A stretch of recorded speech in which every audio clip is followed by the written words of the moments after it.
दोस्तों, मैं एक बार फिर से आप सभी का अपने इस वीडियो लेक्चर में स्वागत करता हूं। दोस्तों, जैसा कि आप जानते हैं कि पिछले वीडियो लेक्चर में हमने क्या एकक कोष्ठिका का घनत्व उसको हमने डिफाइन किया था। आज हम कुछ नया लेके आए हैं और हाँ, स्टार्ट करने से पहले आपसे पूछना चाहेंगे कि एकक कोष्ठिका का घनत्व जो है ना, उस पर कुछ न्यूमेरिकल बनते हैं। तो उन न्यूमेरिकलों को अगर आपको अभी करवाना हो तो आप हमें कमेंट बॉक्स में कमेंट करके बताइए कि हाँ सर अभी करवानी है, तो हम अभी करवा देंगे। लेकिन नहीं तो हम क्या करना चाहते हैं कि जैसे ही हमारा ये चैप्टर समाप्त होगा तो इस पे हम बहुत सारे क्वेश्चन करेंगे, बहुत सारे न्यूमेरिकल करेंगे और धीरे धीरे आगे बढ़ेंगे। अगर आपको अभी करवाने हैं तो आप हमें कमेंट बॉक्स में जरूर कमेंट करके बताइए। चलिए स्टार्ट करते हैं। क्या है निबिड़ संकुलित संरचना, मतलब ठोसों में निबिड़ संकुलन किस प्रकार होता है ये जानेंगे हम। चलिए देखते हैं। ठोसों में अवयवी कण निबिड़ संकुलित होते हैं। निबिड़ संकुलित का मतलब क्या है कि ठोसों में उन जो अवयवी कण होते हैं वो कुछ इस प्रकार व्यवस्थित होते हैं कि एक दूसरे को टच करते हैं और उनके मध्य रिक्त स्थान जो है ना वो कम से कम होता है। ठीक है, वही कह रहा है। क्या ठोसों में अवयवी कण निबिड़ संकुलित होते हैं तथा उनके मध्य रिक्त स्थान न्यूनतम होता है। हम अवयवी कणों को समरूप कठोर गोले मानते हुए तीन पदों में त्रिविमीय संरचना को निर्मित करेंगे। ठीक है, तो मतलब कि निबिड़ संकुलित संरचनाएं कितने प्रकार की? तीन प्रकार की होती हैं। उन्हें हम आगे पढ़ने वाले हैं। कौन कौन? पहली है एक विमीय निबिड़ संकुलन, दूसरा है द्विविमीय निबिड़ संकुलन, तीसरा है त्रिविमीय निबिड़ संकुलन। स्टार्ट करते हैं हम फर्स्ट एक विमीय निबिड़ संकुलन। ठीक है, देखो इस निबिड़ संकुलन में गोलों को इस प्रकार व्यवस्थित किया जाता है कि प्रत्येक गोला एक ही पंक्ति में एक दूसरे को स्पर्श करता हो। समझेंगे अभी? स्पर्श करता हो। इस एक ही पंक्ति का क्या है? इस एक ही पंक्ति में लेते हैं इसे यहां पे क्या करेंगे हम? इसे एक ही पंक्ति में लेते हैं। चलिए समझते हैं हम इसे। इस निबिड़ संकुलन में गोलों को एक ही पंक्ति लेते हैं। इसमें हम मतलब कि शब्द में नहीं आ रहा है ना, एक विमीय। एक विमीय का मतलब है कि एक विमा, एक पंक्ति। ठीक है, तो एक पंक्ति कुछ इस प्रकार से काम मिलेंगे हम। गोलों को इस प्रकार व्यवस्थित किया जाता है। समझो इसे। क्या रहता है कि प्रत्येक गोला एक ही पंक्ति में एक दूसरे को स्पर्श करता हो। एक ही पंक्ति में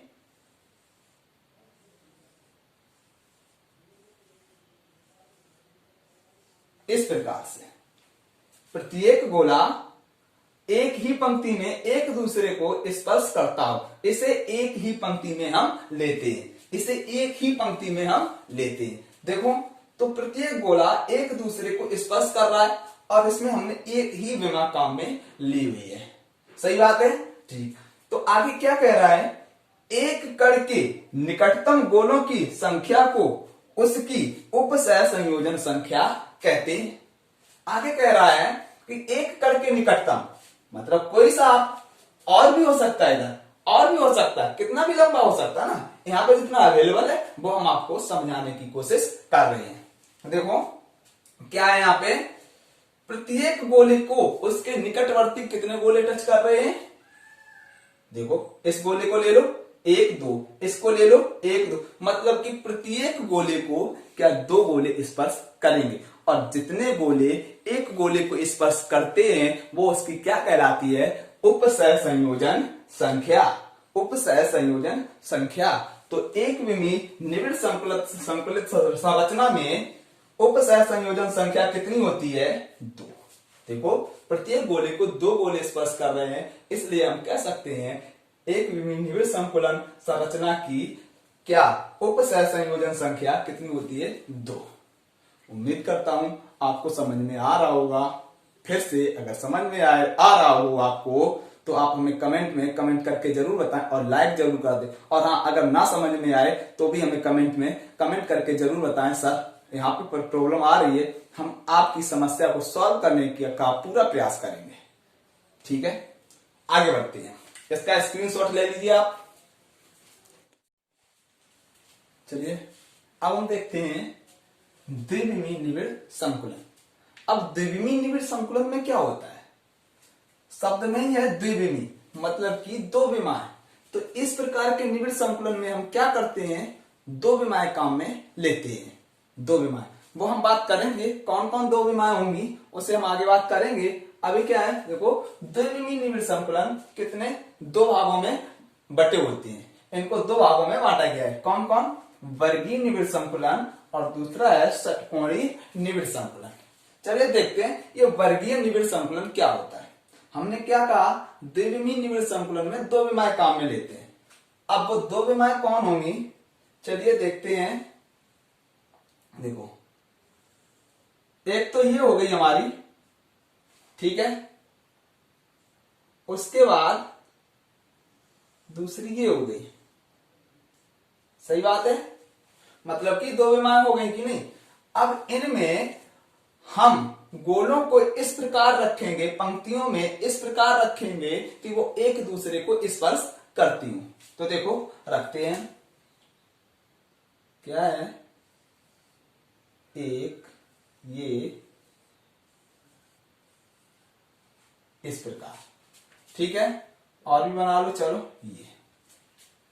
अब दूसरी पंक्ति को हम इसमें किस प्रकार रखेंगे वो समझते हैं। दूसरी पंक्ति को ठीक उसके जस्ट नीचे इस प्रकार रखते हैं कि अगले आने वाली पंक्ति उनके जस्ट नीचे आ जाए। कैसे, देखो इस प्रकार, ये यहां पे, यहां पे, यहां पे, इस प्रकार। और देखो ऐसी व्यवस्था चलेगी ना, लंबी चल सकती है इस प्रकार, और देखो इस प्रकार,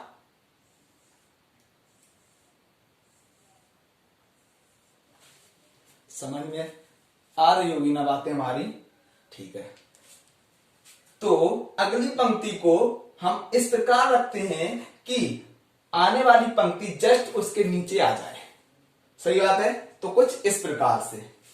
अब देखो यहां पे क्या है, ये आपको जो खाली स्थान दिख रहा है ना, यहां पे ये खाली स्थान दिखेगा आपको। इस खाली जगह को हम बोलेंगे क्या, अवनमन।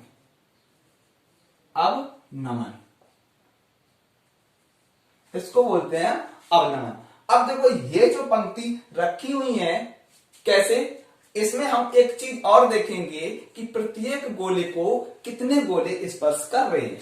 चलो कोई सा आप गोला उठाइए, चलिए ये वाला उठाया हमने, ये उठा लो। तो देखो इसको क्या, 1 2 3 4, एक ये वाला गोला, एक ये वाला, एक ये वाला, एक ये वाला, मतलब कि 4 गोले स्पर्श कर रहे हैं।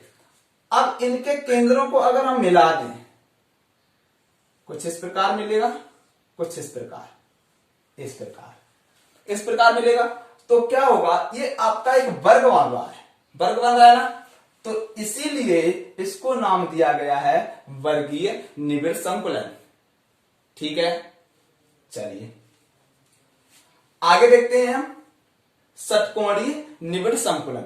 षटकोणीय निबिड़ संकुलन में क्या होता है, चलिए द्विविमीय का ही है, तो हम इसमें भी दो विमाएं काम में लेंगे।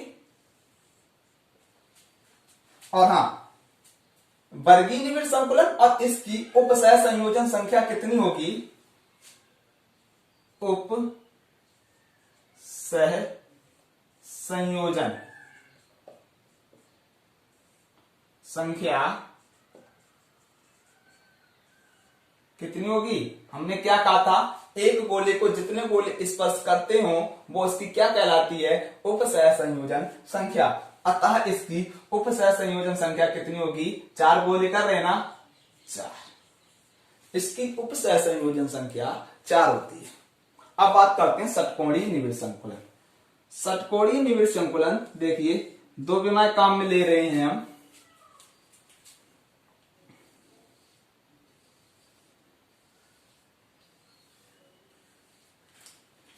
तो अब इसमें हम अगली पंक्ति को कुछ इस प्रकार रखेंगे कि अगली पंक्ति के गोले उसके अवनमन में आ जाएं। मतलब कि जो हमने बताई थी ये खाली जगह, ये देखो ये दिख रही ना खाली जगह, ये तो अगली पंक्ति को कुछ हम इस प्रकार रखेंगे कि आने वाले गोले उसकी अवनमन में आ जाए, ये गर्त भर जाए। तो कुछ इस प्रकार से देखो,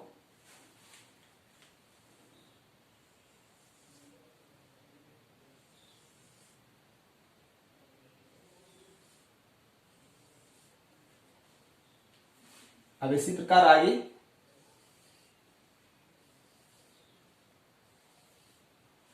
ऐसे ही आगे और इस प्रकार और भी होगा, लंबी व्यवस्था चल सकती है। चलिए तो क्या है, इस प्रकार के निबिड़ संकुलन में पंक्ति के नेक्स्ट आगे पंक्ति कुछ हम इस प्रकार रखते हैं कि वो उसके अवनमन में आ जाए। सही बात है, ठीक। अब देखो प्रत्येक गोले को यहां पर कितने गोले स्पर्श कर रहे हैं वो हमें देखना है। चलो ये वाला लिया हमने, एक तो ये गोला स्पर्श कर रहा है, एक ये कर रहा है, एक ये भी कर रहा है, ये ठीक है। तो अगर हम इनके केंद्रों को मिलाएं, 1 2, ये वाला, ये तो कुछ इस प्रकार, मतलब कि कुछ षटकोण सा बन रहा है, और षटकोण सा बनने के कारण इसको नाम दिया गया है षटकोणीय निबिड़ संकुलन। सही बात है, ठीक। षटकोणीय निबिड़ संकुलन, और इसमें प्रत्येक गोले को कम से कम 6 गोले स्पर्श कर रहे हैं, अतः इनकी उपसह संयोजन संख्या, उपसह संयोजन संख्या क्या होगी? उपसह संयोजन संख्या कितनी होती है? 6 होती है।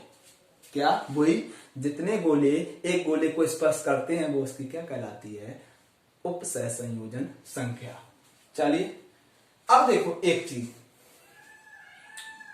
ये वाली पंक्ति है, इसको अगर हम ए नाम दे दें, ठीक है, तो नेक्स्ट वाली पंक्ति भी इसके समान है कि नहीं है? इसके समांतर है कि नहीं है? देखो, तो इसको भी हम ए कहेंगे, ये भी इसके समांतर है, ये भी ए, ये भी ए, मतलब कि आगे ए ए ए ए लंबी व्यवस्था चलने वाली है। तो हम क्या कहेंगे? इसका क्रम, इसका क्रम क्या होता है? A A A dot dot dot infinite. अब इसको देखो आप, अगर हम इस पंक्ति को ए नाम दे दें तो देखो नेक्स्ट वाली पंक्ति इसके समांतर नहीं है। देखो इसका केंद्र ये रहा, कुछ इस प्रकार जाएगा, इसका केंद्र ये इस प्रकार, इसका केंद्र ये, मतलब कि क्या हो रहा है? एक पंक्ति को छोड़कर दूसरी पंक्ति के समांतर हो रही है हमारी पंक्ति। इस पंक्ति के समांतर देखो दूसरी वाली आ रही है, देखो इसका केंद्र, इसका केंद्र, इसका केंद्र, इसका केंद्र समान है कि नहीं है? लेकिन ये वाली पंक्ति जो है, ये वाली, ये इसके समांतर होगी। तो अगर हम इसको ए दें तो इसको बी देना पड़ेगा कि नहीं? इसको बी देना पड़ेगा। तो फिर से ये ए प्रकार की है, ये इसके समांतर है, तो इसे ए देना पड़ेगा। और ये वाली जो है ना, इसके समांतर है, देखो इसका केंद्र, इसका केंद्र समांतर है कि नहीं है?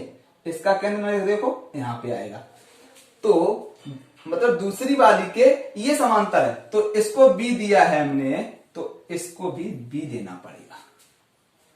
देखो, तो पहली ए बी, पहली वाली के तीसरी पंक्ति समांतर हो रही है, ठीक है, दूसरी वाली के चौथी वाली पंक्ति समांतर हो रही। ऐसे ही क्रम आगे और चलेगा, जितनी लंबी व्यवस्था होगी उतना ही लंबा चलने वाला है।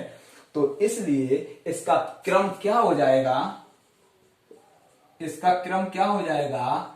ए B A B dot dot dot dot infinite. ठीक है, आराम से फिर से, क्या है, कुछ नहीं है। देखो ये पहली वाली पंक्ति जो है ना, ये दूसरी वाली के समांतर जा रही है और दूसरी वाली चौथी वाली पंक्ति के समांतर जा रही है। अगर एक लंबी व्यवस्था अगर हम चलाएं तो देखो कुछ क्या होने वाला है, कुछ इस प्रकार से। देखो ये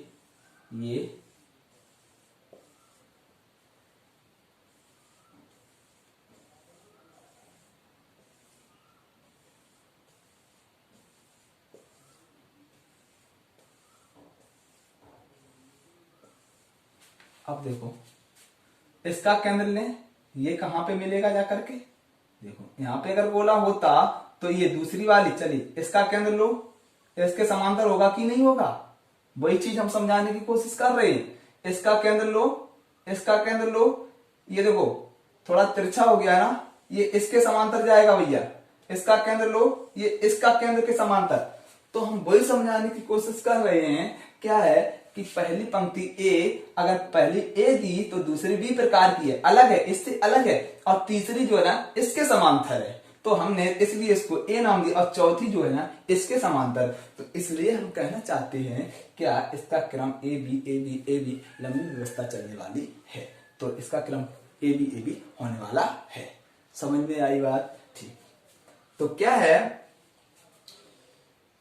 द्विविमीय निबिड़ संकुलन, इसके दो प्रकार होते हैं, कौन कौन, वर्गीय निबिड़ संकुलन और षटकोणीय निबिड़ संकुलन। इनको हमने समझा, और इसमें अगर आपको कोई भी समस्या, कोई भी प्रॉब्लम हो रही हो, आप हमें कमेंट बॉक्स में कमेंट करके जरूर पूछ सकते हैं, और हम आपका जवाब जरूर देंगे। आपकी सारी समस्याएं सॉल्व करने का पूरा प्रयास करेंगे, और कोई भी प्रॉब्लम लगे आप हमें कमेंट बॉक्स में जरूर कमेंट करें। और हाँ, अगर पसंद आए तो मेरे प्यारे दोस्तों लाइक जरूर कर दो, और कमेंट बॉक्स में कमेंट करके बताएं आपको क्लास कैसी लगी। तो आज के लिए बस इतना ही। Thanks for watching my video, और हाँ, लाइक शेयर सब्सक्राइब करना ना भूलें। धन्यवाद।